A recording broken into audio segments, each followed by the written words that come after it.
Nagdesisyon siyang tanungin si Charlie kung paano tama ang pag-invest sa mga kumpanya. Matapos ang detalyadong talakayan ng lahat ng mga komplikasyon, kinabukasan, si Lucas at Charlie ay nag-set up ng business meeting sa isang burger joint. Lumabas na inimbita nila si Chris na nakilala ni Lucas noong araw bago. Habang nag-uusap, nalaman ni Chris na nagpasya si Lucas na mag-invest sa kanyang startup. Natawa ang mga lalaki sa katotohanang ang pagpili ng burger restaurant bilang lugar ng business meeting ay tiyak na isang orihinal na desisyon. Pinag-usapan nila ang startup ni Chris na kung saan nakalap na ni Lucas ang lahat ng impormasyong kailangan niya. Lumalabas na ang kumpanya ay may mataas na potensyal sa paglago at teknolohikal na kakayahan. Kaya nakatanggap na ito ng offer ng investment mula sa isang malaking Koreanong korporasyon. Sinubukan ni Chris na ipilit na marami silang natatanggap na offers, pero naniniwala si Lucas na nagdadalawang isip siya. Ang ganitong klaseng panauhin ay nagulat sa Amerikano at siya'y nayanig sa mga sinabi ni Lucas. Ang mga kumpanyang interesado sa startup ni Chris ay humihiling ng magagandang kondisyon para sa kanilang sarili, ngunit hindi makatarungan para kay Chris. Samantala, gusto ni Lucas na makipag-partner sa startup, hindi ito sakupin. Ang paunang alok na bilhin ang 10% ng shares para sa kalahating $1,000,000 ay ikinagulat ng Amerikano. Sa pag-alok ng kanyang mga kondisyon sa investment, mukhang tiwala si Lucas sa kanyang kakayahan. Matapos pakinggan si Lucas, gustong suriin muna ni Chris ang mga papeles para matiyak na kaya ni Lucas ang investment. Sa oras na ito, kalmadulang na kumakain ng burger si Charlie na tiwalang magtatagumpay ang kasunduan. Maingat na sinuri ni Chris ang mga papeles, sabay himas ng kanyang baba na nag-iisip. Sa huli, inialok niya kay Lucas na bilhin ang 10% ng shares para sa $700,000. Agad na sumali si Charlie sa usapan at hiniling kay Chris na huwag pataasin ang presyo dahil orihinal na gusto niya ay $400,000. Nang hilingin ni Chris na huwag makialam si Charlie sa negosasyon, tinuro ni Charlie na siya ang nagpayong mag-invest si Lucas sa startup ng kanyang kaibigan. Inialok ni Charlie ang 20% ng shares para sa $900,000. Alam ni Charlie na dahil sa pag-develop ng bagong teknolohiya, may malaking kakulangan sa kapital ang Amerikano. Gusto ng isang malaking Koreanong kumpanya na sakupin ang kanyang startup at kung hindi sila magkakasundo, mawawala kay Chris ang karapatan na patakbuhin ang kanyang negosyo. Tiniyak niya sa kaibigang Amerikano na hindi gagawin ni Lucas ang pareho. Kukunin lang ni Lucas ang bahagi ng shares bilang bahagi ng isang makatarungang kasunduan at hindi makialam sa pamamahala ng kumpanya. Kaya't inirekomenda ni Charlie kay Chris na maingat na isaalang-alang ang kanilang alok at makita ang malaking benepisyo rito. Nanginginig si Chris sa nerbiyos sa kanyang sinabi, pero naisip niyang wala na siyang ibang pagpipilian. Inilahad niya ang kanyang kamay kay Lucas para magkamayan at inanunsyo na sila na ngayon ay magka-partner. Bilang isang investor, aabangan ni Lucas ang paglago ng kumpanya. Nang lumabas sila at tiningnan ang mga napirmahang papeles, naisip niya na anuman ang kalabasan. Ito ay isang magandang karanasan. Lubos siyang nagpapasalamat kay Charlie para sa kanyang tulong at suporta sa bagong negosyo para sa kanya. Ang kaalaman ni Charlie ay mas malawak kaysa sa inaasahan niya. At mahusay itong nakakaintindi sa mga internal na gawain ng mga kumpanya. Kaya't nagpasya si Lucas na suklian siya para sa pagkakataong ito. Ikinuwento niya ang kanyang matibay na pagmamahal sa kaibigan, ngunit binalewala lang ito ni Charlie na medyo nahihiya. Humiling si Lucas na magrekomenda pa ng ilang kumpanya na maaring pag-investan. Tumawa si Charlie na hindi niya matigil ang pag-iisip tungkol sa trabaho. At talagang nag-isip si Lucas kung ano ang lagay ng mga bagay sa opisina. Samantala si Chloe, na nasa eroplano kasama si Lucas, ay nalaman na tinanggihan ng isang Amerikanong startup ang kanilang alok na investment. Lumabas na kumpanya pala niya ang gustong sumakop sa negosyo ni Chris. Iniulat ng isang empleyado ng kanyang kumpanya na nabigo ang kanilang plano. Nabigla ang babae nang malaman niyang ibinenta ni Chris ang shares sa isang bagong investor. Pero hindi lang si Chris, dahil ilang iba pang kumpanya ang mas piniling makipagtrabaho sa isang pribadong investor kaysa sa kumpanya ni Chloe. Sumimangot ang babae nang marinig na ang hindi kilalang investor na ito ay isang tao lang. Karaniwan, mas mapagmasid siya, pero dito nagawa niyang hindi malaman ang tungkol sa isang malaking manlalaro sa investment market. Inutusan niya ang kanyang empleyado na alamin hanggat maaari ang tungkol sa investor na ito para mabawi ang shares. Ngayon, ang layunin ni Chloe ay hanapin ang kanyang kalaban, pero hindi pa niya alam na si Lucas pala iyon. Sa parehong oras sa buong mundo, ang presyo ng Ripple ay nagsimulang bumagsak ng napakabilis. Aktibong tinatalakay ito sa mga work chats ni Lucas. Lahat ay nasa panic. Sinisisi ng mga kasamahan ni Lucas si Jack na nanghikayat sa kanila na mag-invest sa Ripple para sa kanilang mga pagkalugi. Ang katotohanan na hinihimok siya ng kanyang mga kasamahan na akuin ang responsibilidad ay nagbigay ng presyon kay Jack. Marami sa mga empleyado ng kumpanya ang nawala ng ilang milyong won sa loob ng isang linggo. Sa pagkagulat, pinanood ni Maria ang alitang ito na siya ring nagkaroon ng malaking pagkalugi kahit na ipinagyabang niya na siya ay mas matagumpay kaysa kay Lucas. Agad na sumigaw si Jack sa iba na hindi nila dapat basta-bastang naniwala sa kanyang mga salita at sila ang may kasalanan sa kanilang mga pagkalugi. Labis silang nadismaya sa kanya dahil ang lalaki ay masyadong aktibo sa paghimok sa lahat na huwag ibenta ang cryptocurrency. Isang kasamahan niya ang sumunggab sa kanyang kwelyo at niyugyug siya ng maayos na nagumpisa ng away. Si Dan, na hindi naniwala sa mga salita ni Lucas at hindi na ibenta ang cryptocurrency sa tamang oras, ay nakakaramdam ng pagkatalo. Tinitigan niya ang langit, sinusubukang hindi mawalan ng pag-asa sa mga nangyayari. Pinagsisisihan ni Dan na siya ay nagpadala sa kasakiman at hindi nakinig sa payo ng kanyang kaibigan.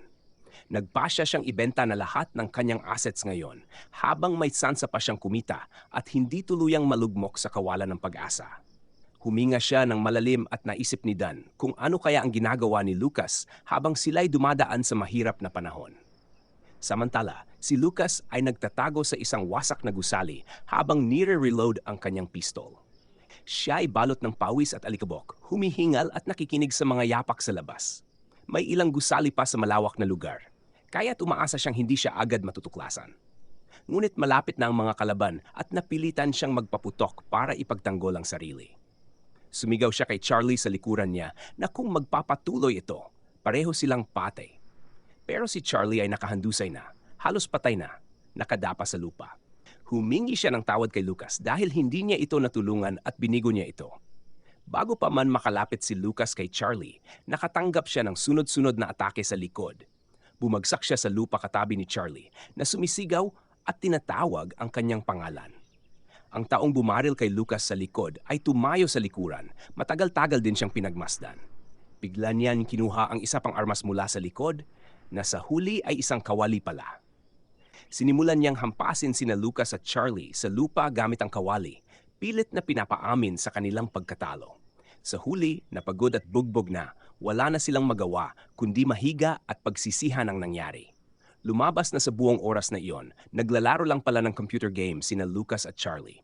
Masaya si Lucas na natulungan siya ng kaibigan na mag-invest sa ilang startups. Bilang pasasalamat, nagpasya siyang ibigay ang isang bagong apartment sa taong labis na sumusuporta sa kanya. Noong una, tumanggi si Charlie, siniguradong hindi siya tumulong kay Lucas dahil sa pansariling interes. Gayunpaman, nakahanap si Lucas ng paraan para baguhin ang isip ni Charlie at ipakita ang kanyang pagpapahalaga. Ang apartment na ibinigay ni Lucas kay Charlie ay kumpleto sa pinakabagong teknolohiya. Mayroon itong malakas na computer, iba't ibang game consoles at slot machines. Isang apartment na tiyak na makakabihag ng sinumang tao sa unang tingin. Kaya tinanggap ito ni Charlie sa kondisyong si Lucas ay patuloy na maninirahan kasama niya. Habang naglalaro ng isa pang game, sinabi ni Lucas sa kanyang kaibigan na balak niyang maglakbay papuntang Amerika. Nagulat si Charlie sa haba ng bakasyon ng kanyang kaibigan. Pero lumalabas na si Lucas ay nakipagkasundo sa kanyang boss at pinahaba ang kanyang bakasyon. Hindi madalas makapaglakbay si Charlie, pero iniisip niyang interesante ang ideya ni Lucas. Bigla siyang nakaisip ng bagay na gusto niyang sabihin kay Lucas. Humiling siya ng pabor sa kaibigan at pumayag si Lucas nang hindi man lang nalalaman kung ano iyon. May pilyong iti si Charlie at ipinaliwanag na ang kanyang hiling ay may kinalaman sa paglalakbay ni Lucas. Pinagsisihan ni Lucas na pumayag siya sa pabor ng kaibigan mula pa sa simula. Plano lang niyang maglakbay sa isa sa mga lungsod. Pero ngayon, may kasama na siyang maganda at mabait na Amerikana. Hindi makapagpahinga si Lucas sa bus dahil ginagamit siya ni Ellie bilang unan. Si Ellie ay nakababatang kapatid ng kasamahan ni Charlie at siya ang nag-request na isama ang dalaga sa paglalakbay. Siya ay 23 years old at kakagraduate lang ng college. Hiniling ng kaibigan na alagaan ni Lucas ang kanyang kasama at labis itong ikinahiya ni Lucas. Nalihis siya sa pag-iisip ng mga hindi inaasahang abala nang marinig niya ang malakas na boses ni Ellie. Sumandal ito sa bintana, tuwang-tuwa na narating na nila ang kanilang destinasyon. Ang kanilang destinasyon ay ang maaraw na Los Angeles. Maraming nakapansin sa kanilang grupo dahil napakaganda ni Ellie kaya't napapatingin ang mga tao. Pero ang atensyon ni Ellie ay nakatuon kay Lucas na tulad niya ay unang beses din sa Los Angeles. Labis na excited si Ellie at inaabangan ang mga bagong karanasan. Nagulat si Lucas sa pagiging kalmado ng dalaga sa paglalakbay na mag-isa kasama siya. Naisip niya na siguro'y dahil Amerikana si Ellie kaya ganito siya. Posible ring dahil mas bata siya kay Lucas, maaring ituring niyang parang tiyuhin si Lucas. Napansin ni Ellie na malalim sa pag-iisip si Lucas, kaya't malakas siyang kumaway sa harap ng mukha ng lalaki. Malakas niyang tinawag ang pangalan ni Lucas, pilit na pinapakinggan siya. Napahiya ang lalaki na hindi niya narinig ang sinasabi ni Ellie at humingi siya ng tawad. Sinabi ng Amerikana na dahil wala namang travel plan si Lucas, susundin nila ang plano niya. Pumayag si Lucas sa lahat ng naisip ni Ellie para sa paglalakbay. At napagplanuhan na ni Ellie ang isang buong programa na may kasamang pagbisita sa maraming atraksyon. Halimbawa, binisita nila ang Warner Brothers Film Studio at kumuha ng maraming litrato sa iba't ibang lugar. At syempre, hindi nila pinalampas ang pumunta sa pier habang papalubog ang araw. Pagkatapos magtanong sa isang tao na kuhanan sila ng litrato, nag-post sila ng magkasama para sa isang souvenir na larawan. Sa huli, matapos maglakad-lakad maghapon, nagdesisyon sina Lucas at Ellie na maghapunan sa isang restaurant. Nag-order sila ng pagkain at alak para ipagdiwang ang kanilang paglalakbay at nag-toast sila. Inaasahan ni Ellie na hindi gaanong nahiya si Lucas sa pagdadala sa kanya bilang kasama. At sumagot si Lucas na nasiyahan siyang mag-spend ng oras kasama ang dalaga. Naintindihan niyang hindi niya magagawang galugarin ang lugar nang ganoon kung mag-isa lang siya. Nag-usap ang mga kabataan tungkol sa layunin ng paglalakbay ni Lucas sa Amerika. At sinabi ng lalaki ang kanyang kagustuhan na palawakin ang kanyang kaalaman at makilala ang bagong kultura. Sinabi ni Ellie na gusto niyang makakuha ng magagandang alaala bago magtrabaho. Kaya't pinlano niya ang paglalakbay na ito. Nag-aral ng mabuti ang Amerikana at nakahanap ng trabaho sa Wall Street. Kaya't ito na ang huling pagkakataon niyang mag-relax nang walang iniintindi. Namangha si Lucas na ang batang babae ay nakahanap na ng trabaho sa pangunahing financial street ng mundo. Dahil sa ganoong kahangahangang balita, nais ni Lucas na uminom pa ng isa pang baso. Inalok niya ang Amerikana at galanteng pinuno ang kanyang baso ng alak. Nais ni Lucas na magtagumpay si Ellie sa kanyang pangarap na magtrabaho gamit ang malaking pera at mahanap ang kanyang sariling pangarap. Nakinig ng mabuti ang dalaga sa mga hangarin ng kanyang kasama at ngumiti ng masaya. Nag-toast sila at ipinahayag ni Lucas ang kanyang kagustuhan na balang araw, makalapit kay Ellie bilang isang mahalagang financier sa Wall Street. Pagkatapos ng hapunan, nag-check-in sila sa hostel kung saan sila nananatili at nagulat na walang ibang tao sa kwarto kundi sila lamang. Sinabi ni Ellie na kahit sa mga ganoong lugar, hindi palaging may mga tao. Inilagay niya ang kanyang maleta sa pader at dahan-dahang humiga sa kanyang kama. Pagkatapos ay tiningnan niya nang mapanukso si Lucas at ipinahayag ang kanyang saya na sila lang ang nandoon. Nagulat si Lucas sa ganoong prangkang pangaakit at natigilan sa kinatatayuan. Hindi niya maiwasang mapatingin sa mapang-akit na katawan ng dalaga. Pero bago pa magtuloy-tuloy ang kanyang isip, tumikim siya at nahihiyang sinabi kay Ellie na huwag siyang biruin ng ganoon kahit na para lamang maalis ang tensyon. Makalipas ang ilang sandali, pinatay nila ang ilaw at nahiga sa kanilang bunk bed. Bago matulog, binati ni Ellie ng good night si Lucas mula sa itaas. Pabalik na binati rin niya ito ng magandang panaginip.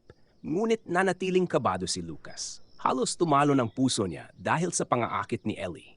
Bilang isang Asyano, hindi sanay si Lucas sa ganitong lantad na pagpapakita ng interes, kaya't mahirap sa kanya ang magpanggap na kalmado.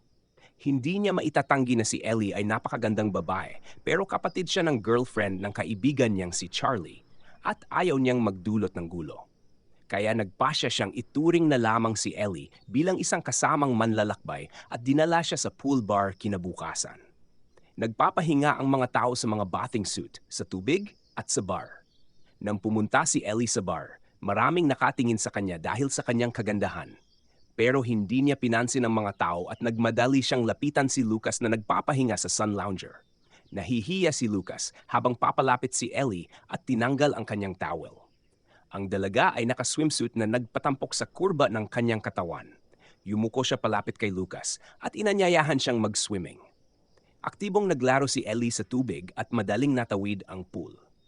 Samantalang si Lucas ay nakaupo lamang sa gilid, nilulubog ang kanyang mga paa sa tubig. Kahit na lumabas mula sa pool, napakaganda pa rin ni Ellie. Masaya siya sa kanyang paglangoy at masayang lumapit kay Lucas. Sinabi ni Lucas na hindi siya marunong lumangoy, kaya mas gusto niyang basain lamang ng bahagya ang kanyang mga paa. Agad na inalok ni Ellie na turuan si Lucas kung paano lumanggoy at hinila siya papunta sa tubig. Nagpipilit si Lucas na tumanggi at labis siyang nahiya. Naintindihan niyang kung magpapatuloy si Ellie sa pagpapakita ng interes sa kanya, tiyak na madadala siya rito kaya't sinubukan niyang panatilihin ang distansya. Patuloy na magalang na tumanggi si Lucas at sinabing gusto niyang bumalik na sa hotel. Biglang lumapit ang tatlong lalaki mula sa likuran at bastos na pinag-usapan ng malakas ang kagandahan ni Ellie. Isa sa mga lalaki ang nagmungkahing iwan ni Ellie si Lucas at sumama sa kanila. Tiningnan ni Lucas ang mga lalaking nagpapakitang gilas kay Ellie na ngayon nakasimangot na. Bigla niyang napansin na ang isa sa tatlo ay hindi nakatingin kay Ellie. Sa halip, nang magtama ang kanilang mga mata ni Lucas, kumindat ito sa kanya. Nabigla si Lucas nang mapagtanto niyang pati siya ay sinasabihan ng mga lalaki. Patuloy na tinatawag ng mga lalaki si Ellie na sumama sa kanila sa bar. Tumanggi si Ellie dahil mayroon na siyang kasama at tinawanan nila ito. Sinabi ni Ellie sa mga lalaki na umalis na sila bago pa niya tawagin ang mga guwardiya, na naging sanhi ng kanilang pagka-agresibo. Isa sa mga lalaki ang nagtangkang kang pilit na hawakan ang kamay ni Ellie, na hindi natutuwa sa kanyang banta. Agad na sumugod si Lucas at pinigilan ang kamay ng lalaki. Hindi niya ito hinayaang hawakan si Ellie. Tumayo siya sa harap ni Ellie at pinayuhan ang mga estranghero na huwag nilang hawakan ang dalaga ng walang pahintulot. Namangha si Ellie sa pagiging isang tunay na gentleman ni Lucas. Nahihiya siya sa damdaming nararamdaman niya habang nakikita ang malapad na likod ng lalaki. Sa oras na iyon, nag-aalala si Lucas kung ano ang gagawin dahil kahit na nagpasya siyang protektahan ng dalaga, hindi siya sanay makipag-away. Nag-usap-usap ang mga lalaki at mukhang gustong magsimula ng gulo. Bagaman sinusubukan pa rin ni Lucas na protektahan si Ellie, mahinahon siyang itinulak ni Ellie sa gilid. Kalma at matapang na humarap siya sa mga estranghero. Nakataas ang kanyang mga braso, inutusan niya silang mag-sorry at umalis. Saka lang sila magpapanggap na walang nangyari. Hindi maintindihan ng mga lalaki kung bakit sila dapat mag-sorry kung wala naman silang ginawang mali. Natuwa si Ellie sa sagot, pero ang ngiti sa kanyang mga labi ay mukhang mapanganib. Agad niyang pinansin ang tao sa likod ng mga lalaki. Siya pala ay ang lokal na gwardiya. Pinaalalahanan niya ang mga lalaki na nasabihan na sila tungkol sa panghaharas ng mga customers, kaya't kailangan na nilang lumipat ng hotel. May ilang pang mga kasamahan ang sumama sa gwardiya at mabilis nilang inalis ang mga nanggugulo. Dahil dito, nagdesisyon sina Lucas at Ellie na uminom ng cocktail sa bar. Masaya sila sa bar at sa lasa ng mga inumin na nagpasaya rin sa bartender. Nakakuha sila ng coupons para sa libreng inumin bilang kabayaran mula sa hotel. Naisip ni Lucas na masuwerte sila at sumang-ayon naman si Ellie. Nilingon ni Ellie ang kanyang baso at tinanong si Lucas tungkol sa kanyang buhay, pamilya at nakaraan. Naisip ni Lucas ang sagot at sinabi na maagang namatay ang kanyang ina at matagal siyang tumira kasama ang kanyang ama na mahilig magsugal at naubos ang yaman hanggang sa tuluyan itong namatay.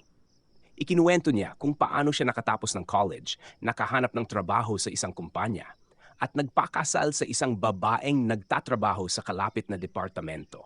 Matapos marinig ang kwento ni Lucas tungkol sa kanilang buhay ni Maria, na punong emosyon si Ellie.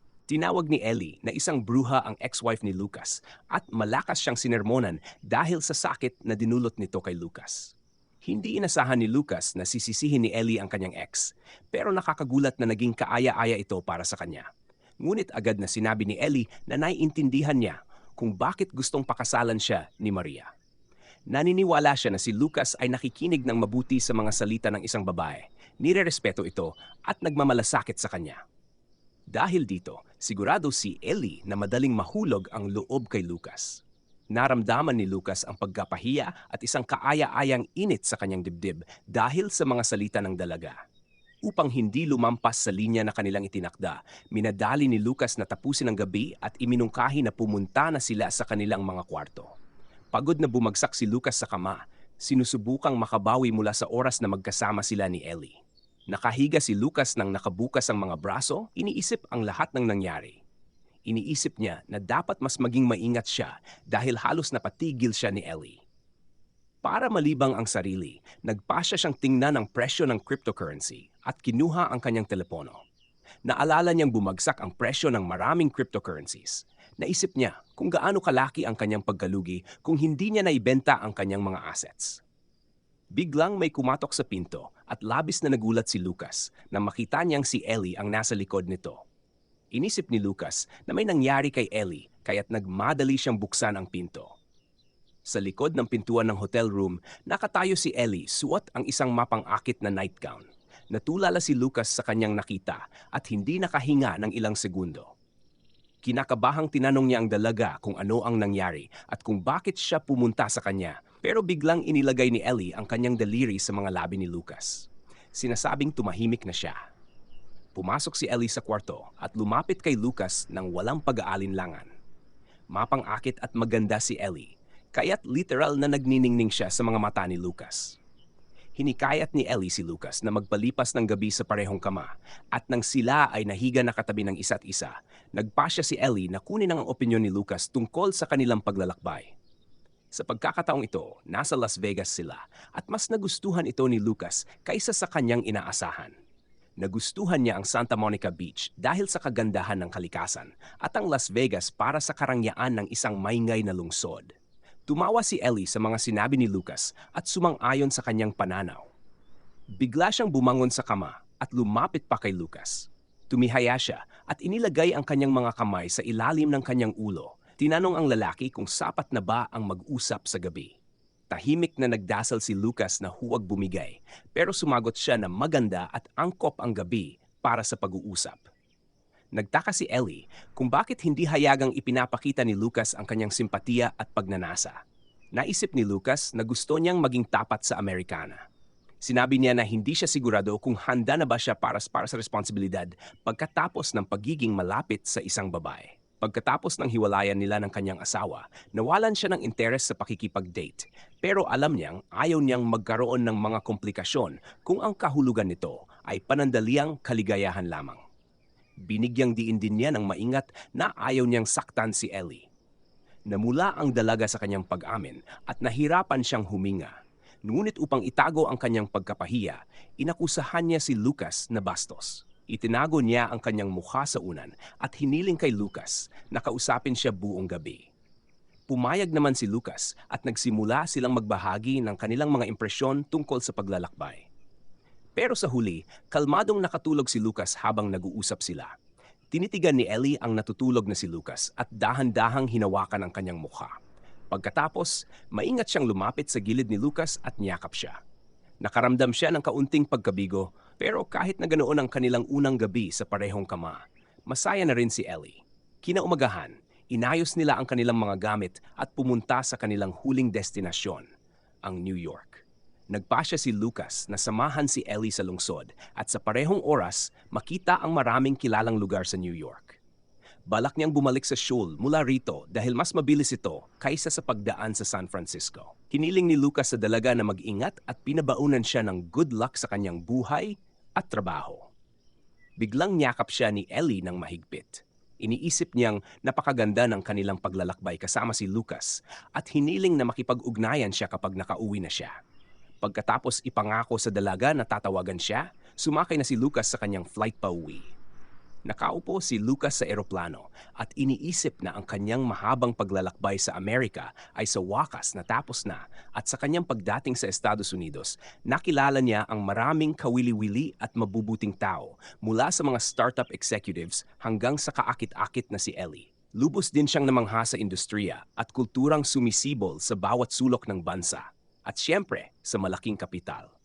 Nang maramdaman ni Lucas ang malaking daloy ng ekonomiya na ito, nagising sa kanya ang kasakiman at pagnanais na sumali rito. Napagtanto niya na gusto niyang kumita pa ng mas maraming pera dahil ito ang pinakamasayang bagay na maaring gawin. Paglapag niya sa Seoul, bigla niyang napansin may pamilyar na mukha ang sumasalubong sa kanya sa airport. Dumating si Dan sa airport na may dalang nameplate at tinawag si Lucas papunta sa kanya. Nagulat si Lucas na may kasamang espesyal na dumating para salubungin siya at hindi lamang siya ang sumalubong kay Lucas. Lumapit si Sue sa kanila na may malambot na ngiti. Natutuwa na makitang muli si Lucas pagkatapos ng ilang panahon. Masaya si Lucas na makita siya at tumawa naman si Dan sa likuran niya dahil sa reaksyon ng kanyang mga kasamahan. Nagtaka si Lucas kung paano nakapunta si Sue sa oras ng trabaho, pero sumagot si Sue na malapit lang siya. Nagpasya ang mga kasamahan na pagkatapos ng biyahe ni Lucas, siguradong gusto niyang kumain ng merienda at pumayag naman ang lalaki at dinala sila sa isang magandang restaurant. Sa sandaling iyon, nagsignal ang telepono ni Lucas ng mga papasok na mensahe mula kay Maria, ngunit hindi niya ito pinansin. Pagkatapos magsaya kasama sina Dan at Sue, sa wakas nakauwi na si Lucas. Iniisip niya na maganda ang mga tanawin sa Amerika, pero wala pa ring tatalo sa kanyang sariling bayan. Bago ayusin ang kanyang mga bagahe, nagpasya siyang tingnan ang mga notifications sa kanyang telepono.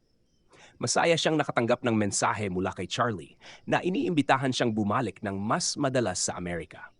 Napangiti siya sa mensahe ni Ellie, kung saan sinabi niya ang tungkol sa matagumpay na interview niya sa isang malaking American company. Sinabi ni Ellie na magkikita silang muli at naguluhan si Lucas sa dahilan ng posibleng pagkikita.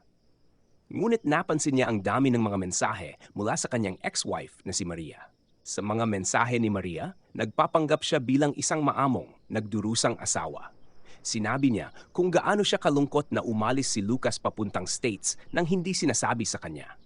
Ipinahayag niya kung gaano niya ito namimiss at na pagkatapos lamang ng kanilang paghihiwalay niya na-realize ang lakas ng kanyang pagmamahal kay Lucas. Naliligo sa pawis si Lucas habang binabasa ang mga mensahe na ito dahil sa takot at pagkabahala. Naniniwala siyang nabaliw na si Maria. Ang mga sumunod na mensahe ay naglalaman ng impormasyon tungkol sa mga tsismis sa loob ng kumpanya na nagsasabing nawala ng pera si Lucas sa kanyang mga investments. Paulit-ulit na nagsusulat si Maria at kapag hindi siya sinagot, naiirita siya. Sa huli, puro mga insulto at banta na lamang ang ipinadala niya kay Lucas. Sa mga huling mensahe, binantaan ni Maria na magiging mahirap ang trabaho para kay Lucas. Ang ganitong ugali ay nagdulot ng impresyon kay Lucas, kaya't agad niyang binlock ang lahat ng numero ng kanyang ex-wife para hindi na siya matambakan ng mga mensahe. Muli niyang inamin sa sarili na ang pakikipag-divorce kay Maria ay isa sa mga pinakamagandang pangyayari sa kanyang buhay. Kinabukasan, pumasok siya sa trabaho na may dalang maraming souvenirs para sa kanyang mga kasamahan at masiglang masigla. Nakaramdam siya ng kaba nang mapansin na mukhang malungkot ang mga empleyado ng kumpanya. Sinubukan niyang intindihin kung ano ang nangyari sa atmosfera ng ilang tao mula sa kanyang departamento ang lumapit sa kanya. Tinanong nila si Lucas tungkol sa kanyang karanasan sa bakasyon at ibinahagi ang kanilang tagumpay sa investments dahil sa mga payo ni Lucas. Dito napagtanto ni Lucas na ang dahilan ng pagbaba ng moral sa team ay dahil sa mga hindi matagumpay na investments sa cryptocurrency at malalaking pagkalugi sa pananalapi. Biglang may narinig siyang mapanuyang tawag mula sa likuran. Pinapansin si Lucas na bumalik na mula sa bakasyon. Ang mga senior colleagues na may magandang relasyon kay Lucas, partikular ang manager at ang head ng department, ay lumapit para bumati. Masayang-masaya si Lucas na makita ang dalawa pagkatapos ng maraming araw ng kanyang pagkawala. Dinala niya sila sa meeting room para ibigay ang mga souvenir na dala niya, mga mamahaling relo. Nang hawakan ang mga Rolex, nagulat ang mga lalaki at hindi makapaniwala sa nangyayari. Gayunpaman, kinumpirma ni Lucas na totoo ang hawak nilang branded items. Ipinahayag ni Lucas ang kanyang pasasalamat sa mga lalaki para sa kanilang tulong at pag-unawa sa mga nakaraang taon ng kanyang trabaho. Ngunit biglang sumimangot ang manager, dumilim ang mukha nito at malalim na nagbuntong hininga. Nagulat si Lucas sa kakaibang reaksyon sa kanyang regalo. Nagsimula magdahilan ang mga lalaki na hindi nila kayang tanggapin ang ganoong kamahal at espesyal na regalo. Sinubukan ni Lucas na kumbinsihin sila, sinasabing huwag mag-alala sa presyo dahil hindi naman ito mahalaga sa kanya. Pawisang sinabi ng head ng department na may kumakalat na usapan sa opisina na nawalan ng mga ari-arian si Lucas.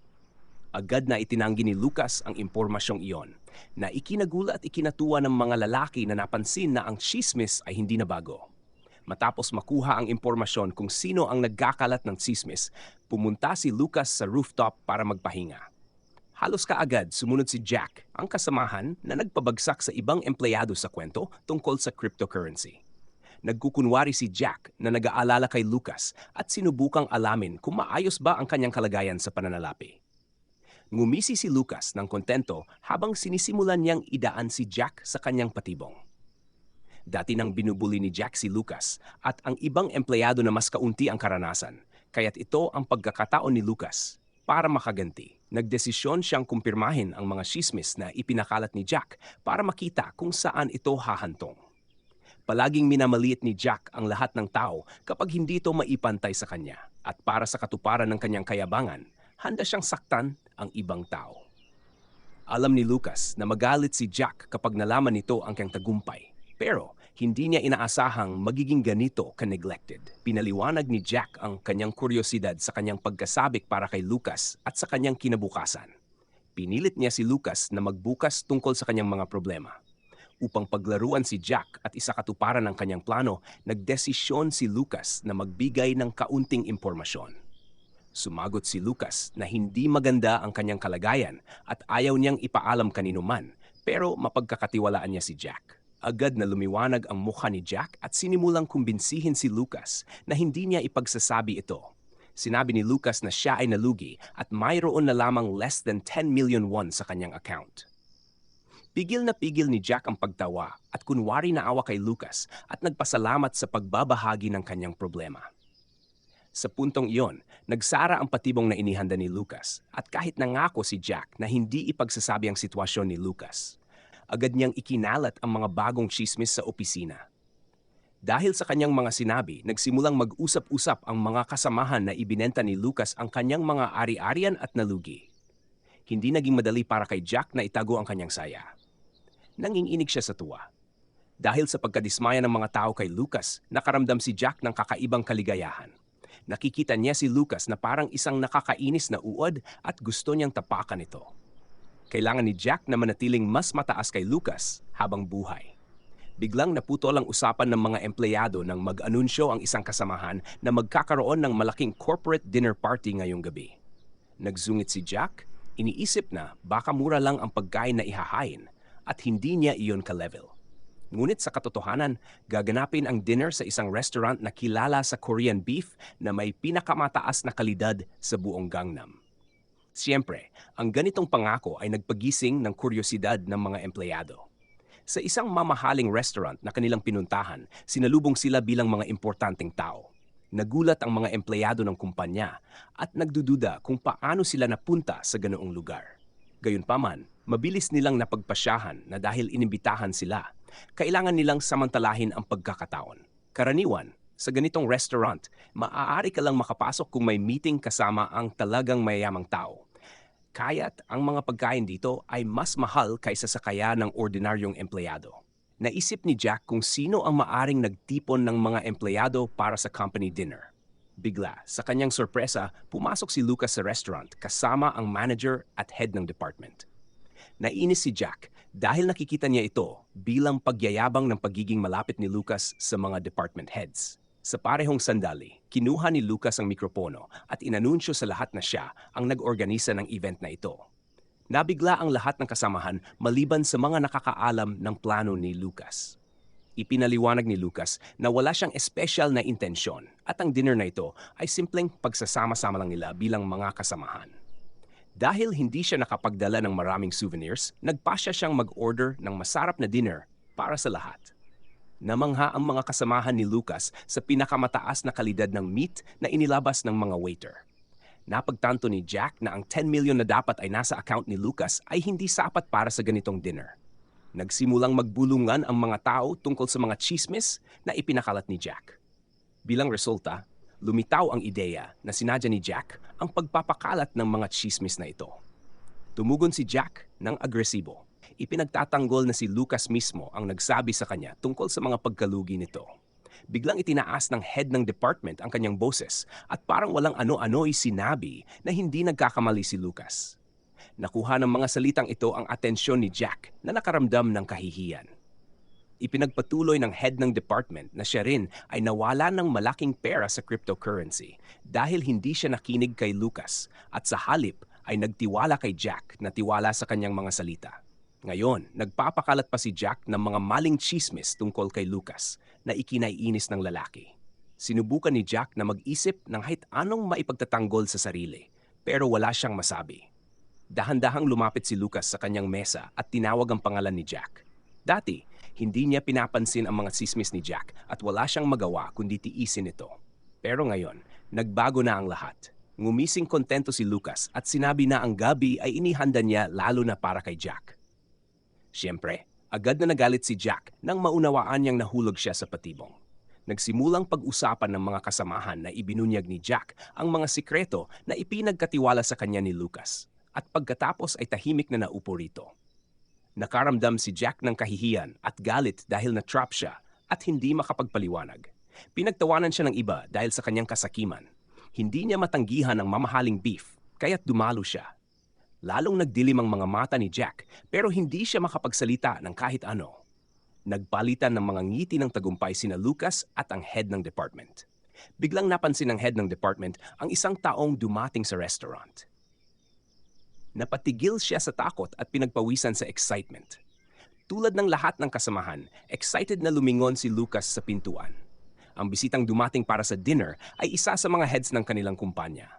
Tumayo ang mga kasamahan ni Lucas para batiin ang nakataas, pero bahagya itong tumawa at hiniling na ipagpatuloy nila ang kanilang dinner ng kalmado.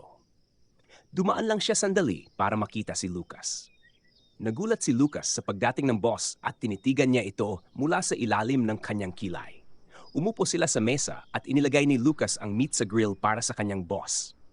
Hindi komportable ang mga kasamahan ng lalaki na makasalo sa dinner ang isang boss, pero kalmado lang si Lucas. Kumuha ng bote ng soju ang boss at binati si Lucas sa kanyang tagumpay sa investments. Tradisyonal na naglagay ng baso si Lucas at uminom. Pagkatapos ay nagpasalamat sa boss. Tumawa ang lalaki at sinabing kung alam lang niya ang talento ni Lucas. Gumawa sana siya ng investment department sa kumpanya. Kahit ngumiti si Lucas sa mukha ng boss, hindi pa rin niya naintindihan ang dahilan ng pagdating nito. Alam ni Lucas kahit anong reputasyon ang nakuha niya dahil sa kanyang investments, malabong makaakito ng atensyon ng mga top executives ng kumpanya. Sa puntong ito, nakumpirma ang kanyang hinala dahil agad na sinabi ng director na hindi naintindihan ni Lucas ang mga babae di tulad ng investments. Itinuturing ng director na ang paghihiwalay kay Maria ay pinakamalaking pagkakamali ni Lucas. Ang ganitong pahayag ay nagpasinghap kay Lucas. Hindi raw na-appreciate ni Lucas ang pagiging espesyal ni Maria dahil siya mismo ang nag-propose ng divorce at hindi sinubukang unawain ito. Tinukso ng director na si Maria talaga ang nagsawa sa pamumuhay kasama niya. Gayunpaman, dahil sa katangahan ni Lucas, naging mas masaya ang director. Bagamat nahulaan ni Lucas ang dahilan ng kasiyahan nito, nagpasya pa rin siyang linawin kung ano ang nagawa niya para sa director. Lumabas na habang wala si Lucas, naging malapit si Maria sa director ng kanilang kumpanya. Pumunta siya sa restaurant para i-anunsyo ang kanilang relasyon at kumbinsihin si Lucas na paghiwalayin ang personal at trabaho. Sinubukan niyang purihin ang sarili sa pamamagitan ng paghamak sa iba. Sinasabing hindi lahat ay kayang makasama ang kagaya ni Maria. Pero biglang pinutol ni Lucas ang usapan, malakas at kalmado, at binati ang lalaki. Kumuha siya ng bote ng soju at nag-alok na puna ng baso ng boss. Sinabi niya na masaya siya para kay boss at Maria bilang ex-husband at hiniling sa kanila, pero sa kanyang isipan, nagpapaabot na siya ng pakikiramay sa magiging buhay ng boss sa hinaharap. Pagkatapos ng dinner, lumabas si Lucas para magpahangin matapos ang gabing puno ng alak. Ayaw niyang isipin si Maria, pero hindi pa rin niya maiwasang maalala minsan siyang naging masaya kasama siya. Mabilis silang nagkasama at naging magkasintahan pagkatapos ng maikling ligawan. At pagkatapos ng 6 na buwang relasyon, nagpakasal sila sa tradisyonal na paraan. Iniisip ni Lucas na gusto niya talagang magkaroon ng pamilya, kaya't sinubukan niyang hawakan ang kamay ni Maria hanggang sa huli. Pero ang realidad ay naging malupit. At pagkatapos ng kasal, lumitaw ang malaking pagkakaiba sa kanilang mga ugali. Palaging nakaranas si Lucas ng pagkakaila mula sa pamilya ng kanyang asawa at ang buhay may asawa ay naging impyerno. Kaya sa huli, nagdesisyon silang maghiwalay ng mutual consent pagkatapos ng isang taon. Gusto lang ni Lucas na magkaroon ng magandang tanghalian kasama si Maria upang ipagdiwang ang magagandang balita. Gusto niyang maramdaman ng suporta mula sa kanyang asawa sa mahihirap na panahon. Gusto niyang maging ibang klaseng magulang kaysa sa kanyang ama. At ngayon, dahil sa alak, nararamdaman niyang naging sobrang sentimental siya. Samantala, tumatakbo si Sue na huli na sa kalsada ng Seoul papunta sa isang restaurant para sa dinner. Bawat isa sa kanila ay nakalubog sa kanilang sariling pag-iisip. Parang malapit na silang magtagpo, pero hindi ito nangyari. Pagdating ni Sue sa restaurant, tapos na ang dinner. At habang papunta si Lucas, nakasalubong niya ang isang pamilyar na mukha na may blonde na buhok. Hindi kalayuan sa kanya, nakatayo si Ellie na may ngiti sa mukha habang nakatingin sa kanya. Dinala ni Lucas si Ellie sa kanyang bahay para painitin ito dahil mas malamig ang taglamig sa Korea kaysa sa inaakala niya. Nagtataka si Lucas kung ano ang nagdala sa Amerikana sa Korea. Pero para kay Ellie, halata na ang sagot. Siyempre, pumunta siya dahil gusto niyang makita si Lucas. Nakuha na niya ang trabaho na gusto niya, pero may natitira pa siyang 10 araw bago magsimula. Kaya't nagdesisyon siyang gamitin ito sa Seoul. Humingi siya ng permiso kay Lucas na manatili sa bahay nito na nahihiya dahil iisa lang ang kama niya. Pero tumawa si Ellie at sinabing sanay na silang dalawa sa ganitong sitwasyon. Nahiya at na-excite si Lucas sa kanilang muling pagkikita. Hindi niya inaasahang makikita si Ellie ng ganito kabilis. Nag-aalangan si Ellie habang lumilipat mula paa hanggang paa, natatakot na baka tanggihan siya. Huminga ng malalim si Lucas at pumayag na patuluyin si Ellie at inalok niya ito ng paligo para mapainit. Sumunod ang babae at pumunta sa banyo kung saan nag-enjoy siya sa paliligo. Habang naliligo si Ellie, nagpasya si Lucas na magluto ng mainit na hapunan. Naghugas at nagbalat siya ng gulay. Iniisip na maari siyang magluto ng isang Korean home-cooked meal. Matagal na siyang hindi nagluluto para sa iba, pero hindi pa niya nakakalimutan kung paano ito gawin. Nagdesisyon si Lucas na magluto ng bulgogi para kay Ellie, isang tradisyonal na putahe na gawa sa hiwa ng karne at gulay. Noong araw, kinamuhian ni Maria ang putahe na ito. Iniisip na wala ito sa kanyang dignidad. Kahit natiwala si Lucas sa lasa ng kanyang luto, wala itong pakialam sa kanyang dating asawa. Pagkatapos ipadala ang pagkain sa kalan, nagsimulang bumalik kay Lucas ang mga hindi kanais-nais na alaala. Lahat ng niluto niya para sa kanyang asawa, itinatapon nito ng may pagkasuklam at itinapon sa lababo. Gusto nitong kumain sa mamahaling mga restaurant pero hindi ito kayang ibigay ni Lucas na nagpadama sa kanya ng kawalan ng pag-asa. Ngayon, sa unang pagkakataon sa mahabang panahon, naghanda siya ng hapunan para sa isang babae. Bago pa siya lumubog ng tuluyan sa kanyang mga alaala, pumasok si Ellie sa kusina ng nagmamadali. Nakasuot ng bathrobe, pinupunasan ng buhok at pinuri ang amoy ng nilutong pagkain. Umupo ang babae sa mesa. Tiniyak na masaya siyang kakainin ang lahat ng inihanda ni Lucas para sa kanya. Medyo kinabahan si Lucas habang maingat na tinikman ni Ellie ang pagkain. Kumuha ito ng isang kutsara ng karne at kanin at isinubo. Halos hindi kumukurap si Lucas habang tinititigan si Ellie, sinusubukang basahin ang reaksyon nito. Pero tuwang-tuwa si Ellie. Malakas niyang pinuri ang talento ni Lucas sa pagluluto at namula pa sa saya. Napagtanto niyang inihain ni Lucas ang bulgogi dahil nakatikim na siya ng katulad nito sa isang Korean restaurant sa Estados Unidos. Pero mas gusto niya ang luto ni Lucas. Ang reaksyon ni Ellie na puno ng kasiyahan ay nagpatibok ng mas mabilis sa puso ni Lucas at nagdulot ng ngiti sa kanyang mukha. Pagkatapos ng masaganang hapunan, magkasama nilang hinugasan ang mga pinggan at inayos ang kusina. Pagkatapos nito, nagbihis sila at pumunta sa kwarto, kung saan nahihiya silang naglakad-lakad sa paligid ng kama. Sa wakas, humiga silang magkaharap at si Ellie, pagod sa biyahe, agad na nakatulog. Hindi makatulog si Lucas. Tinititigan niya ang babae ng may pagmamahal at iniisip ang damdamin ni Ellie para sa kanya. Takot siyang magsimula ng isang mahirap na relasyon pero hindi niya maiwasang mapansin na in love sa kanya ang babae. Hindi niya mapigilan ang kamay na hawakan ang blonde na buhok ni Ellie. Isiniksik niya ang isang hibla ng buhok sa likod ng tenga ng babae. Ang takot na palapitin si Ellie ay dulot ng pangambang masasaktan siya ng babae kung bubuksan niya ang kanyang puso. Akala niya ay ayos na siya, pero mas malalim pala ang sugat ng diborsyo kaysa sa kanyang inakala. Ngunit ang pagkikita nila ni Ellie ay nagpatibay sa kanya na pagdudahan kung tama ba ang mag-isa. Ang inaantok na babae ay lumapit at yumakap kay Lucas. Hindi niya mapigilang bahagyang halikan ang noo ni Ellie, labis na nilamon ng kanyang damdamin. Sa pagdampi ng kanyang labi, halos agad na iminulat ni Ellie ang kanyang mga mata at sila ay nagkatitigan, parehong nahihiya. Nagliliyab ng tensyon sa pagitan ni na Ellie at Lucas. Dahan-dahang hinawakan ng babae ang kanyang dibdib. Hindi na gustong itaboy ang taong tumitingin sa kanya ng may ganitong init. Hinila ni Lucas si Ellie at hinalikan siya. Hindi na niya kayang labanan ang alindog ni Ellie at magkasama silang ginugol ang magdamag. Kinabukasan, dadalhin tayo ng kwento sa opisina at produksyon ng kumpanya ng medisina na kasosyo ng kumpanya ni Lucas. Ang direktor ng kumpanya ay nakikipag-usap sa telepono sa mga partner at nagulat nang malaman ang tungkol sa ilang kanseladong kontrata. Napag-alaman na ilang contractor ang tumangging makipagtrabaho sa kumpanya sa nakaraang buwan. Habang nagriring ng malakas ang telepono, agad na sinagot ng CEO ang tawag. Nagulat siya nang makilala ang boses ni Lucas sa kabilang linya. Pagkatapos ng maikling pag-usap, nagkasundo silang magkita at dumating si Lucas sa opisina. Nakita na niya ang direktor ng kumpanya ng parmasyutiko na ito noong siya ay baguhan pa lamang, 3 taon na ang nakaraan.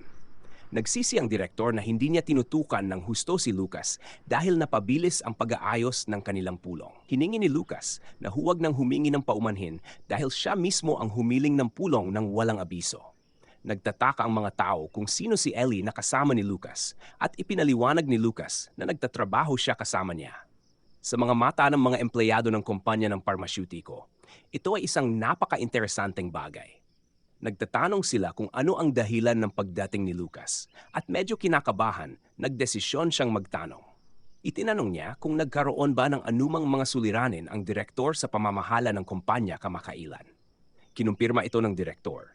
Ngunit sinabi rin niya na patuloy pa rin silang binibigyan ng kumpanya ni Lucas ng maraming magagandang order at marami pang mahalagang proyekto sa hinaharap. Gayunpaman, ibinahagi ni Lucas ang impormasyon na may ibang kumpanya ng parmasyutiko na nagbibigay ng presyon sa kanila.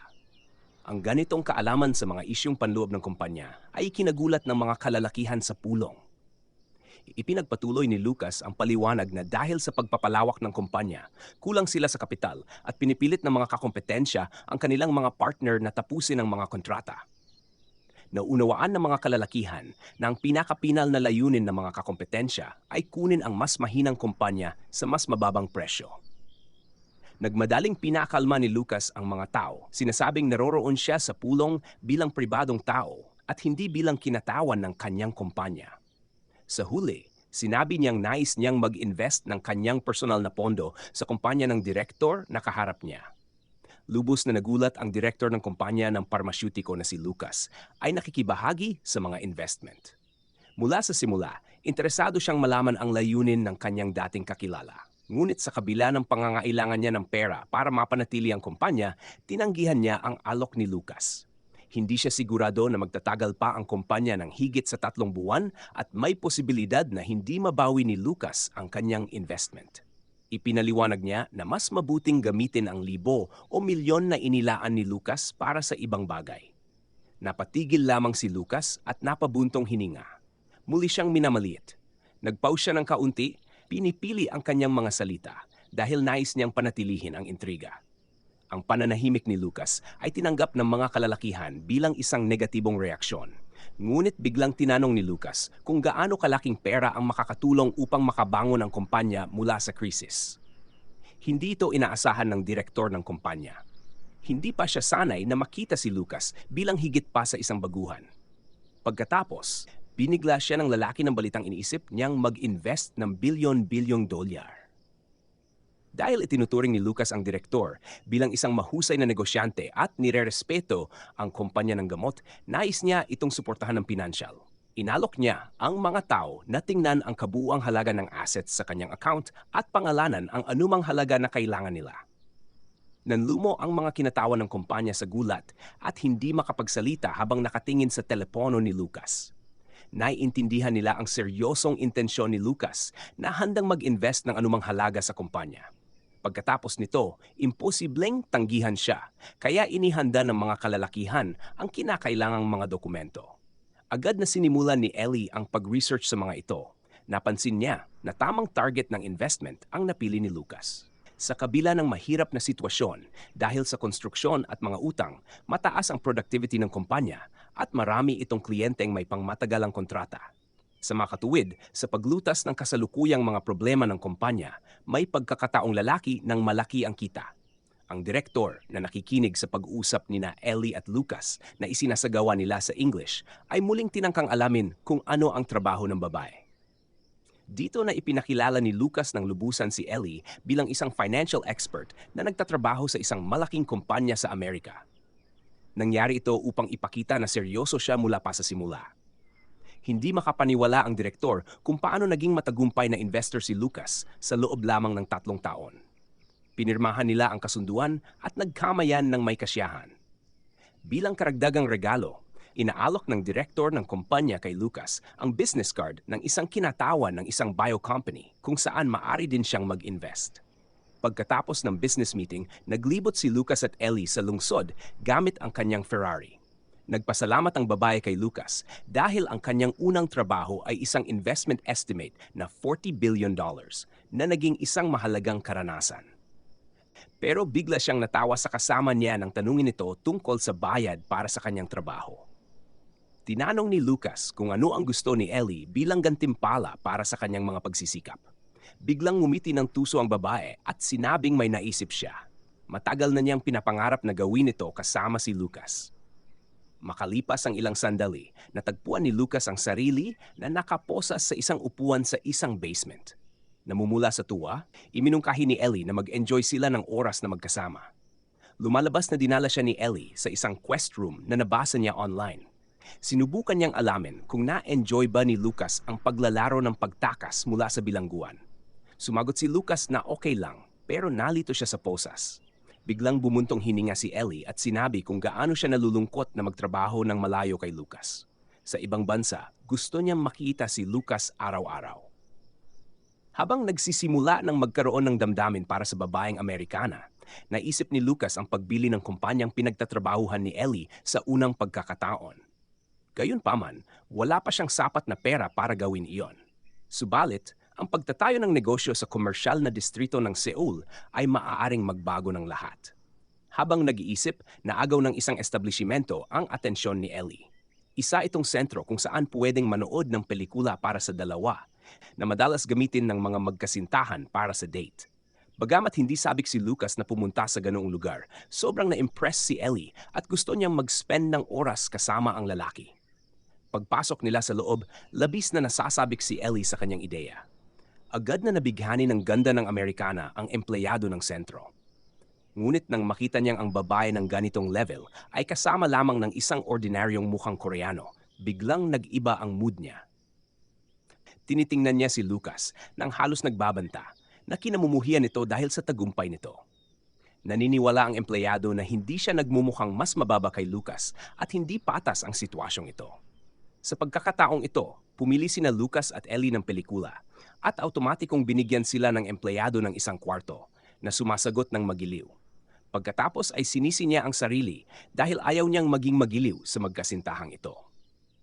Gusto ni Ellie na agad mapanood ang pelikulang interesado siya at sinuportahan siya ni Lucas.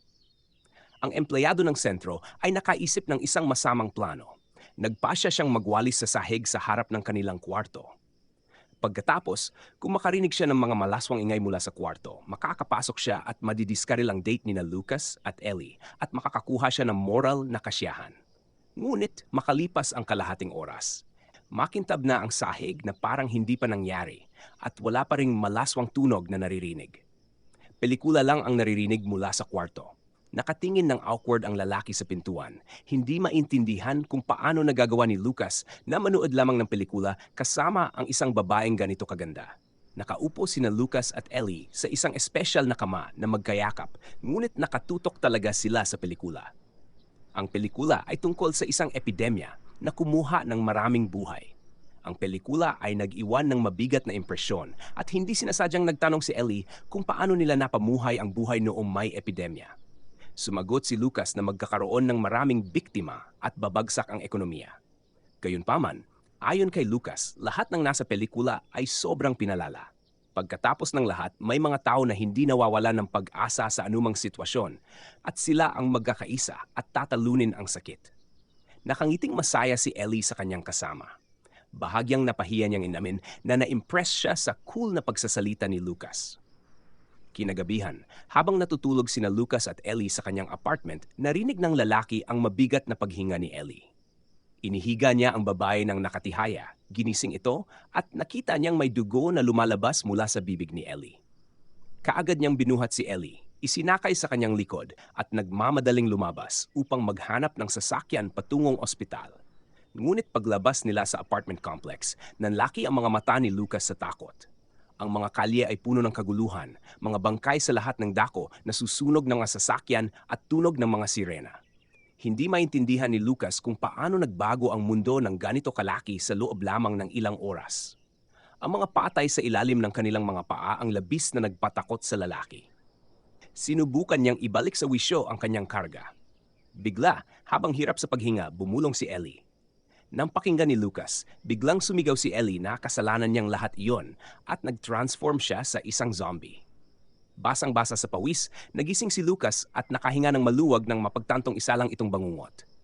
Umupo siya sa kama at tiningnan ng may pag-aalala si Ellie na natutulog sa tabi niya. Sa kabutiang palad, mukhang malusog si Ellie. Payapa siyang nananaginip. Pagbangon mula sa kama, pumunta si Lucas sa kanyang mesa at kinuha ang business card na kamakailan lang niya natanggap. Naalala niya kung paano sinabi ng direktor ng isang kumpanya ng parmasyutiko na siya mismo ay nag-invest ng pera rito dati.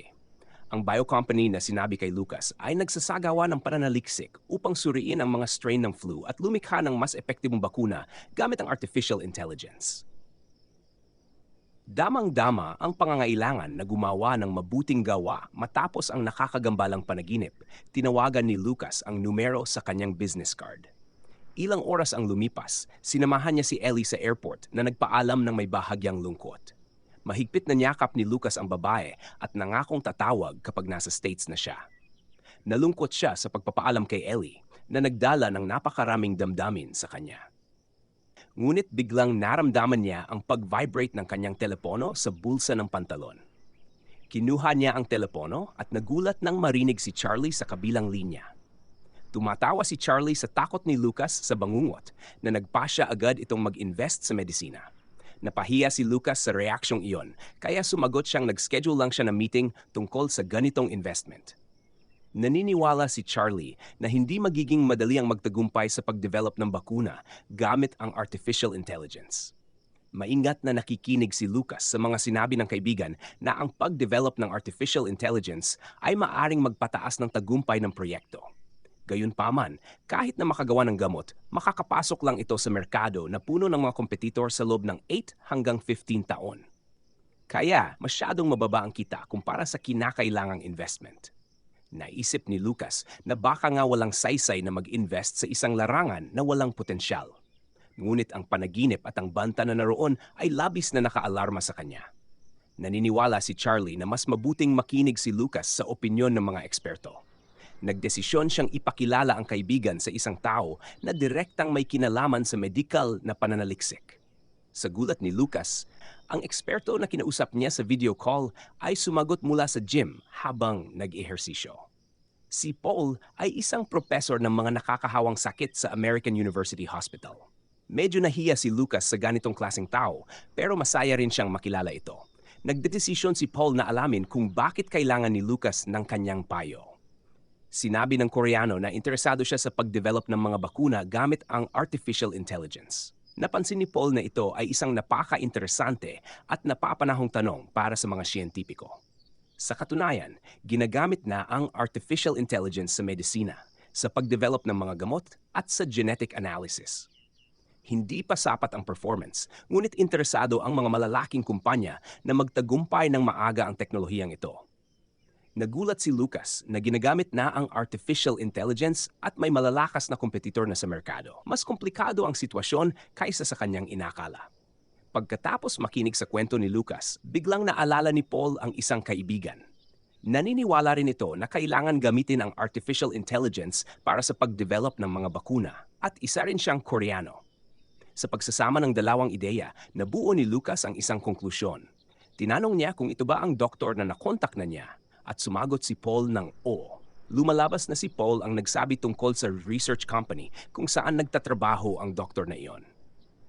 Nagulat si Lucas sa pagkakataong ito dahil nalaman niyang magkaibigan pala sina Paul at isang doktor na nangangalang Henry noong nag-aaral pa sila. At itinuturing ni Paul na si Henry ay isang tunay na henyo na kayang baguhin ang mundo. Para sa isang henyo, mas kapaki-pakinabang sana na makakuha ng suporta at mag-research sa States. Ngunit bumalik siya sa Korea. Lumalabas na sa nakaraan, sinuntok niya ang isang professor na nagsalita ng mababa tungkol sa layunin ng pananaliksik ni Henry. Pagkatapos noon, iniwan niya ang universidad at sinabing mas mabuting mag-research siya ng mag-isa. Natakot si Lucas dahil agad niyang naisip na mahihirapan siya. Sa sandaling malaman ni Henry na nagbago siya ng isip tungkol sa pag-invest, baka suntukin agad siya ni Henry. Sabik si Paul na sumama sa meeting ni na Lucas at Henry, kaya agad siyang nagboluntaryong pumunta sa Seoul. At kinabukasan, nagkita sila sa research center kung saan nagtatrabaho si Dr. Henry. Ang Amerikano ay mas matangkad kaysa sa kay Lucas at mas malapad ang balikat, ngunit isa siyang kaaya-ayang tao. Ngunit ang CEO ng bio company na gustong pag-investan ni Lucas ay mukhang mahina at pagod. Masayang nagbatian sina Paul at Henry pagkatapos ng mahabang panahon ng pagkakawalay. Huminga ng maluwag si Lucas dahil hindi mukhang nakakatakot si Henry. Ngunit nang magsimula ng pag-usapan ni Lucas ang tungkol sa investment, biglang nagsimulang umubo ng dugo ang doktor. Ang kanyang mga spray ay tumalsik sa mga lalaking nakatayo sa harapan niya. Kaagad na inalalayan ni Paul ang kanyang kaibigang umuubo, hinahaplos ang likod nito. Tinitingnan ni Lucas ang eksena na may awkward na ngiti at iniisip pa rin kung dapat ba siyang mag-invest sa ibang bagay. Pagkatapos uminom ng energy drinks at bumalik sa wisyo, muling ipinakilala ni Henry ang sarili kay Lucas at humingi ng paumanhin sa abala. Tinawanan siya ni Paul, sinasabing ang dahilan ng kanyang problema ay ang kakulangan sa ehersisyo. Nais malaman ni Lucas kung okay lang ba ang kalusugan ng doktor. Lumalabas na hindi lang siya natulog ng 5 araw para maghanda sa meeting. Inalok ni Lucas na ipagpaliban ang appointment para makapagpahinga ang doktor. Ngunit bigla siyang kinapitan ng doktor sa hawak niyang bote. Tumalsik ulit ang spray sa mukha ni Lucas at sinubukan ni Lucas na magbigay ng magalang ng ngiti. Biglang naging seryoso si Henry at sinabing hindi dapat magka-postponements. Kahit sa sandaling ito, nauubos na ang mahalagang oras dahil imposibleng hulaan kung saan at kailan lalabas ang virus. Sumigaw siya na magiging huli na at muling umubo, nag-spray ulit ng dugo sa lahat. Unti-unting nasasanay na si Lucas sa mga nangyayari. Hindi man lang nagtaas ng kilay sina Lucas at Paul. Kinuha ni Henry ang remote control para ipakita sa mga bisita ang isang presentasyon tungkol sa kahalagahan ng kanyang proyekto. Pinahid niya ang dugo sa kanyang mukha at sinubukang tipunin ang lahat ng kanyang lakas. Ayon sa doktor, ang flu ay parang kaparehong virus ng sipon. Ngunit may malalaking pagkaiba pa rin sa pagitan nila. Ang karaniwang sipon ay sanhi ng ilang virus at may mga banayad na sintomas. Samantalang ang flu ay dulot ng isang flu virus at kumikitil ng hanggang 1,000,000 tao bawat taon. Nagulat si Lucas sa ganitong mga estadistika. Hindi niya inakala na maaring maging seryoso ang mga epekto ng flu. Ang flu ay patuloy na nagmumutate. Nagkaroon na ng bird, swine, Spanish flu sa kasaysayan. Ang huli ay pumatay ng 40 milyong tao noon at dahil mas mataas na ang population density ng mga lungsod ngayon, mas malaki ang panganib. Ngayon, ang isang outbreak ng ganitong flu ay maaring maging isang hindi pa nagagawang pandemya. Ginagawa ni Dr. Henry ang lahat ng makakaya niya para mapigilan ang ganitong pag-unlad ng mga pangyayari. Ang mga modernong flu vaccines ay magiging walang silbi. Kung mag-mutate ang flu, kailangang lumikha ng bago. Kaya't ang pananaliksik ng kumpanya ni Henry ay nakatuon sa pagpapagal ng bagong strain at paglikha ng bakuna gamit ang artificial intelligence. Binigyan ng doktor sina Lucas at Paul ng mga papel na may mga resulta ng kanyang pananaliksik, lalo na aktibong binabasa ni Professor Paul ang mga dokumento. Ngunit hindi siya tumitigil sa pag-iihersisyo. Masayang lalaki na nagpatuloy si Henry sa pagtatrabaho sa kanyang proyekto kahit pagkatapos iwanan ng States. Sinabi ni Henry na sa Korea wala siyang pinakamalaking pinansyal na suporta. Pero sapat na ito para ipagpatuloy ang pananaliksik. Labis na nasasabi kang sahig na halos magkawatak-watak sa sobrang tuwa. Mukhang pagod na si Lucas sa kakaisip tungkol sa dalawang lalaking ito. Biglang sumigaw si Paul na maganda ang nagawang pananaliksik ni Henry kahit nakulang sa suporta at gustong-gusto niyang mag-invest dito. Agad niyang niyakap ang kaibigang propesor ng buong lakas, dahilan para hingalin si Henry. Agad na tinanggap ni Lucas ang mga sinabi ng propesor ng personal. Gusto niyang malaman kung may malaking tsansa ng tagumpay ang proyektong ito. Sa halip, malakas na tumawa ang propesor at umiling. Nakakagulat ang ganitong reaksyon para kina Lucas at Dr. Henry. Ipinaliwanag ni Paul na ang pananaliksik na ito ay mukhang isang mahalagang proyekto para sa kanya bilang isang siyentipiko. Ngunit mahirap pag-usapan ang tungkol sa mga third-party investors at ang kanilang posibleng kita. Hindi pa rin mahuhulaan kung gaano katagal ang pag-develop nito. At mahalaga ring tandaan na ang halaga ng pananaliksik ay nakasalalay sa bagong mutated virus. Siyempre, posible pang kumita ng malaki sa hinaharap. Ngunit sa ngayon, kailangan ng dalawang mapanganib na investment ng malaking halaga ng pera at oras. Dahil dito, nahaharap si Lucas sa isang napakahirap na pagpipilian. Kung kita lang ang titingnan, mas matalinong huwag na lang siyang mag-invest. Ngunit nais ni Lucas na makatulong sa pag-unlad ng medisina. Nang makita ni Henry na malalim ang pag-iisip ng potensyal na investor, nagdesisyon siyang mag-isip ng isang mapanganib na ideya. Kung wala siyang makuhang makabuluhang resulta sa loob ng 5 taon, ipapasa niya kay Lucas ang lahat ng resulta ng kanyang pananaliksik at magbibitiw siya. Parehong nagulat sina Paul at Lucas na handa si Henry na gawin ito. Gayunpaman, ipinakita ng doktor ang kanyang determinasyon. Dagdag pa rito, kung hindi magtagumpay ang kanyang kumpanya sa loob ng 5 taon, mawawala ng halaga ang lahat ng pananaliksik. Handang isakripisyo ni Henry ang lahat ng mayroon siya para makamit ang kanyang layunin. Interesado si Lucas sa mga investment na kailangan ng kumpanya at lumalabas na kailangan nito ng halos 2 bilyon taon-taon. Ngunit mas maraming pondo, mas maganda. Pagkatapos makinig, ipinahayag ni Lucas na dahil seryoso ang doktor, handa siyang magbigay ng maasahang suporta. Sinabi niya ang halaga ng 10 bilyon bawat taon. Ibig sabihin, handa siyang magbigay ng investment na 50 bilyon. Hindi pa rin sigurado si Lucas kung tama ang kanyang ginagawa. Ngunit ang passion ni Henry para sa kanyang trabaho ay sulit na papagtuunan ng pansin. Kaya lumapit siya sa doktor at iniabot ang kanyang kamay para sa isang handshake na hinihiling ang kanyang tagumpay. Sa ginhawa, muling dumugo si Henry mula sa kanyang bibig at nangakong gagawin ang lahat ng kanyang makakaya. Pagkatapos ay nahimatay siya at muling nabalot ng dugo. Napabuntong hininga lang si Lucas. Ngunit interesado siyang malaman kung ano ang mangyayari sa susunod na 5 taon at kung ano ang magiging kalagayan ng kanyang investment. Samantala, sa gusali ng kumpanya kung saan nagtatrabaho si Lucas, nagmamadali si Sue na simulan ang araw ng trabaho. Pumasok siya sa kanyang opisina at masiglang binati ang mga kasamahan. Isa sa mga katrabaho ang bumati pabalik at tinanong siya ni Sue kung dumating na si Lucas. Lumingalinga ang lalaki at naguluhan na naroon lang ito kani-kanina lang. Inisip ni Sue na maaring pumunta si Lucas sa rooftop kaya't nagpasya siyang sundan ito. Masaya siyang makikita ang kanyang mas nakatatandang katrabaho kaya nagmamadali siyang umakyat sa hagdan papunta sa rooftop. Napansin niyang kausap ni Lucas ang kanyang manager sa pamamagitan ng kalahating bukas na pinto. Ngunit nang hawakan na niya ang doorknob para lapitan ito, narinig ni Sue ang ilang bahagi ng pag-uusap. Ayaw niyang maniwala sa narinig at nanlumo siya, natatakot na huminga. Iniabot ni Lucas sa manager ang isa pang aplikasyon at sa pagkakataong ito, siguradong ito ay para sa resignation. Nananatiling nakatayo si Sue sa koridor. Gusto niyang makialam ngunit natatakot siyang lumapit.